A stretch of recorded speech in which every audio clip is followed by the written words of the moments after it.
Welcome to Nobody Asked for This. This will be the first special episode to go up while we're on break.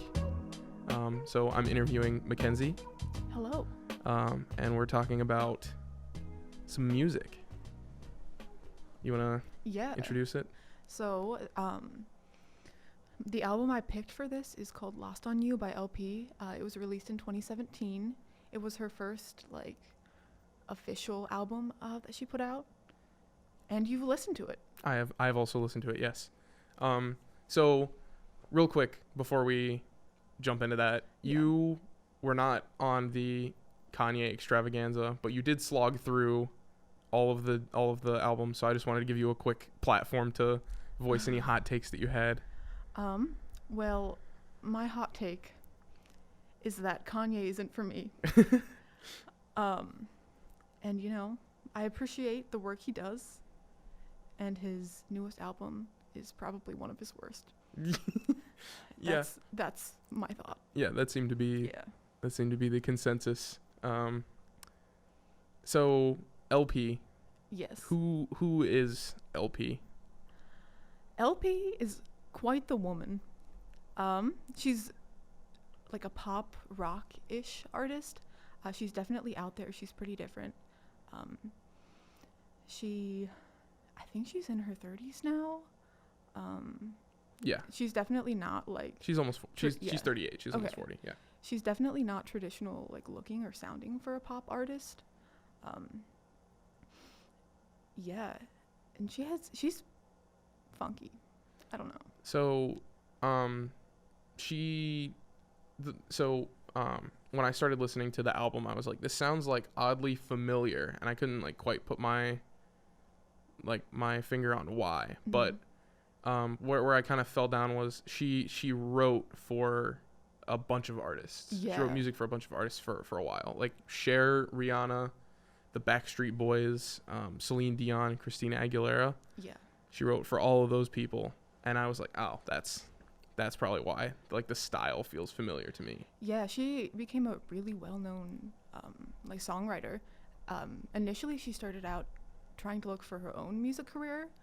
I think she was signed twice, and they dropped her both times. Ironically, at one point, she played a couple of the songs on this album for a record label, and then they dropped her because they didn't think anything would come of it. Yeah, and so after that, she gave up, essentially, and realized that she could start writing for people. I think the first song of hers that got picked up was for the Backstreet Boys. They liked it. Do you know which one it was? I can't currently remember, but I know that's... Love Will Keep You Up All Night. Not one that I'm familiar with, but there it is, Backstreet Boys. Yeah. Yep. Yeah, and so after that, that's what she did. I know she did that for other artists, and commercials also were a pretty big deal for her. Yeah. So yeah. And then eventually she came out with this album. So what's the title of this album again? It's Lost on You is the title of this album. And what is Lost on You? What's it about? It's essentially a relationship album. I think in an interview before, she phrased it as a more mature relationship album. It's really, in my opinion, really dramatic as well. Yeah, it is. It is a little dramatic. It just goes above and beyond. Yeah. About her woes and sorrows. It incorporates a lot of different things. A couple songs have operatic elements to them, which is interesting. She also does a lot of whistling. So I remember the week that I listened to this originally was the week that we did the Fleetwood Mac album. And I felt a lot of similarities between the two, but I wonder if that was more just because of, I was just I just had Fleetwood Mac in my head, because when I listened to it again, I didn't feel that nearly as much. Mm-hmm. But so how did you come to discover this album?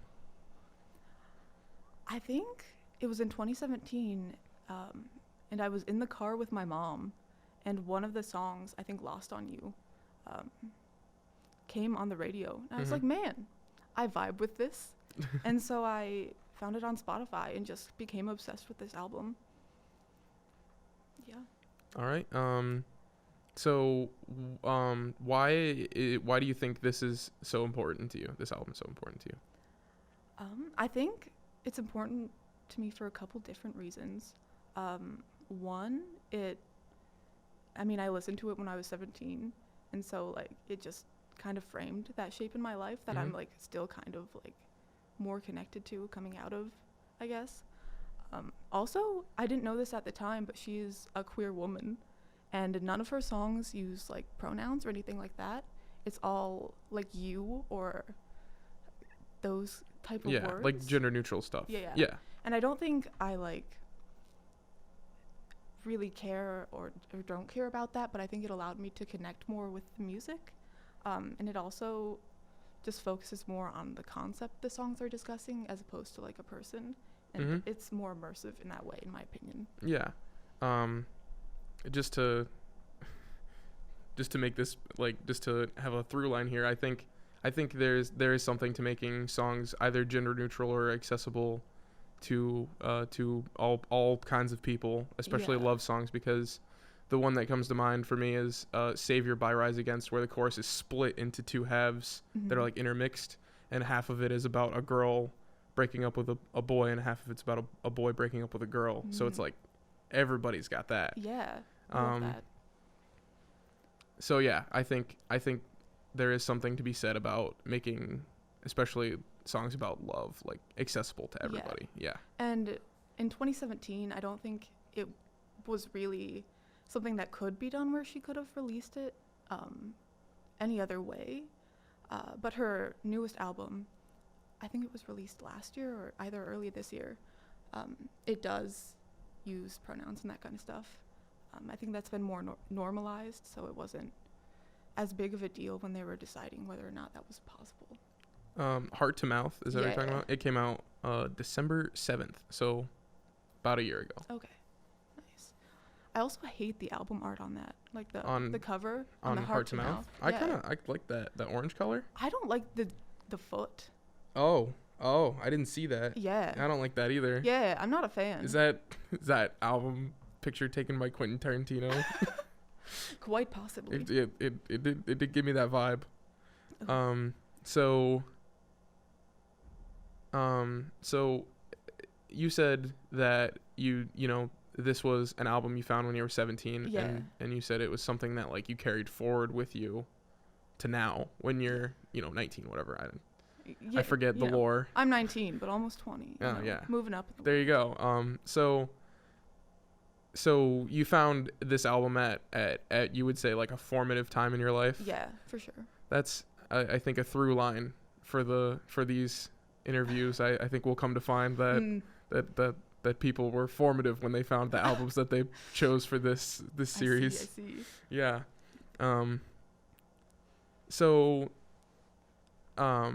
What are some of your favorite songs from this album? Ooh, I really like Muddy Waters, Lost on You, which are some of the more prominent songs on this album. I also really like Switchblade and Tightrope. Switchblade and Tightrope were the two that I had picked out. Yeah, I love the chorus in Switchblade. Yeah. So what is it about these tracks that catches you, like Muddy Waters? I have notes. Oh, okay. I don't remember what they say, but I have them. You can read them. Let's see. Oh, I think the chains in Muddy Waters is so rad. Yep. Like that clinking sound. Yeah. That's pretty badass. Do you know if Muddy Waters is a reference to the like blues guitarist Muddy Waters? I do not know, but it could be. Could be. I'll have to look into it. That was immediately when I read the title. I didn't think of like Dirty Water. I thought of the blues guitar player. I'm unfamiliar with him. I learned about him in my history of rock music class. Oh, nice. He's a pretty cool dude. Nice. Yeah. Lost on You or Muddy Waters does not have a Wikipedia page, so I can't find out. I guess that's the end of that little thought train. Well. So What about like Tightrope or Switchblade? Really catches you? I mean, the chorus in Switchblade is so rad. Yeah. And I don't know that I've ever heard like a switchblade in a song, like that word used in a song before. Mm-hmm. So it just stood out to me as something different. And I really like Tightrope as well. The beginning of it is hard to get into. Like, I think it's 30 or 40 seconds of kind of uninteresting stuff. But once you get past that, it's really good. Yeah, I kind of agree with that. Yeah, so it took me a while to enjoy that song. But here I am. Enjoying it. Mm-hmm. And the music video for it, I think, is pretty rad as well. I know that you're not a music video guy, but like... yeah. I avoid. Yeah. Yeah. So did you generally like it or generally dislike I did generally like it. Album? If this...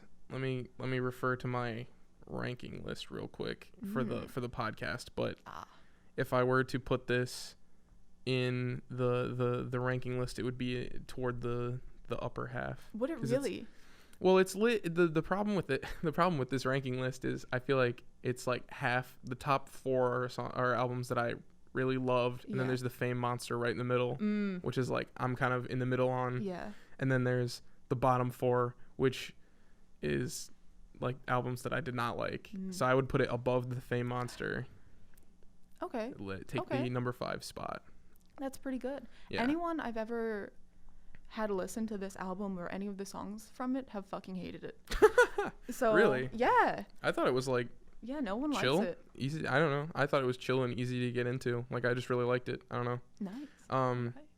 Maybe at this point I just listen to so much like weird off the wall stuff that I can get into anything. I don't know. Yeah, it's pretty weird. Something interesting about her is that she initially got like famous in, I think it was Greece, is where she first became popular, and she didn't know about it initially, and so her popularity like spread through Europe, and now I think people in the United States are getting pretty into her. She did seem to have a decent following on at least Spotify. Yeah. 4 million monthly listeners. That's more than, other people. Yeah. I can't remember. Yeah. But yeah. She's definitely pretty like well known, I would say now. I had never heard of her before, but that's probably more on me than on her, to be honest. I kind of live in a bubble. I feel like you have a pretty large bubble, though. It is a large bubble, but the area of the bubble that is firmly on the outside is this kind of stuff, like just like pop music you'd hear on the radio is stuff that just goes right over my head. Oh my god. This is very off topic. That's fine. I found a photo of you on Instagram, not of you, but represented you on Instagram. Oh, okay. I was like, who? It was a photo of a golden retriever that said me, and the next to it was this like wax figure werewolf that said my taste in music. And I was like, yes. I think I've seen that before, where the werewolf is like scary. Yeah. I've seen that format before, but not that specific image. Made me think of you. That is true. Oh man, you'll hear all about the werewolf with with the interview that I did with Ben Peters about You Won't Get What You Want, which is absolutely a werewolf album. A frightening boy. Yeah, we already recorded that one ahead of time, but I think if you go through and you listen to it and you count all the times that we say like very negative adjectives applied in a positive way, you would have quite a high number, because that's what the whole episode was. Maybe I will in fact tally it just to report back. That would be good. Yeah, that could be a good little experiment for the podcast. Man, I'm trying to remember what else we talked about so I can make these episodes as similar as possible. But is there anything particular about LP's style that you really like? I think it's just different. It's pop, but it's like funky pop. Yeah. It has funky elements to it. Yeah. And I would definitely say like pop is where I enjoy myself the most in terms of genres. Did your Spotify Wrapped reflect that? Oh, we should.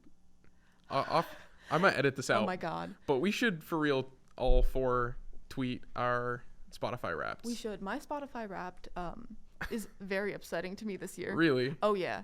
It was fucking sad. I think my top artists were like, not in this order, I can't remember.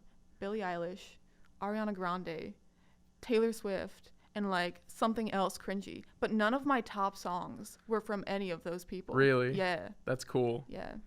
I think all Which of made my me feel better, but I think all of my top songs were from top artists. I don't remember, but mine were like mine was like oh man, it was like Rise Against, The Front Bottoms, I'm Glad It's You, and Kanye West. And I most of that Kanye West was probably not from the episode, but I'm sure listening to 9 albums front to back right before Spotify Wrapped came out really did not hinder him too much in the rankings. Yeah, that'd be cool. It to do would a Spotify Wrapped thing. Yeah, I think we should. Maybe we'll tweet that or something. I don't know. We talk about that after. Yeah. Is there anything about LP as like a person that you really like? I think she's a cool person, and she gives really good interviews. And I'm a kind of person that when I start enjoying an artist, I will go and watch every interview I can on YouTube. Yeah, I know people like that. Yeah. And so she's just funky. Like her preferred instrument to write songs with is a ukulele. That's interesting. Yeah. And she's really like laid back. I think that's just nice to see in an interview. And her style is something I vibe with a lot. When this album came out, like the cover of it is black and white. Yeah. Which I went through a very extensive phase of only wearing black clothing. So still there. I mean, I am still there. Yeah. You still there? Yeah.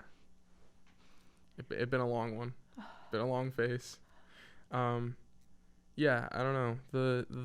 The album cover is like almost edgy, but not. Yeah. It doesn't actually make it to edgy. Yeah, it's like minimalist edgy. Yeah, I think it's really clean. Yeah. I don't know.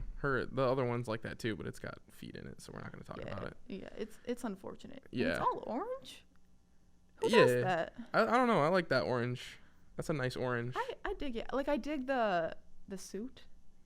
Oh, but both of her other albums are just black and white. And then that one's bright orange. Yeah. Interesting. It was definitely an unexpected choice in my opinion. I think also the while we're talking about the album cover of this also reminds me of Fleetwood Mac. Yeah. I mean, better that one than the Foot one, right? Yeah, absolutely. That would be. Do you have anything else that you want to add?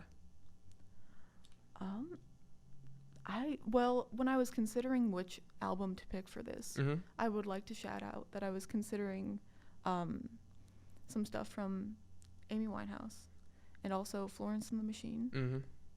That was what I expected you to pick, was Florence and the Machine. Yeah, I was between those 3 artists. Yeah. We didn't in mine we didn't talk about what else I would have picked, but I think anyone who knows me or has ever looked at my laptop or has ever, I don't know, talked to me or looked at my Twitter profile for a couple days or something, like they would know that they probably would have expected me to have picked Rise Against, honestly, but I went with the spooky album. I'm sure at some point I'll get around to tricking the 3 of you into listening to a Rise Against album, but I know for a fact that I will never get around to tricking you into listening to You Won't Get What You Want. Like, it just won't happen. Oh, I mean, I appreciate your enjoyment of that album, and I'm sure that I could listen to it and respect it, but I don't know that I could listen to it and thoroughly enjoy myself. So, yeah, I don't know. It's also like, it's like borderline abusive. I just don't want to make people listen to it. So So why did you pick this album over those other two artists? I think this one, like, I love the whole album. I love every song on this album. I love everything about it. And I think that's something that the other two albums wouldn't have had. Mm-hmm. I generally enjoy them and I love the artist, but I've never gotten into like just listening to the whole album over and over again. So this was like a unique experience for you where you would listen to the album over and over again. Okay. Anything else you want to add? Not really. If any of you listeners decide to check out one of these songs, let me know if you fucking hate it or if it's okay. Tweet at NBAFT podcast with your review of this album. Yeah. In 240 characters or less. If you make 2 tweets, we won't read it. We'll only read the first 240 characters. So choose your words wisely. All right. We'll be back in 1 week with another one of these. I don't want to say which one, just because I don't know which one yet. Yeah, so it'll be a surprise. Ooh. Everyone's in the dark.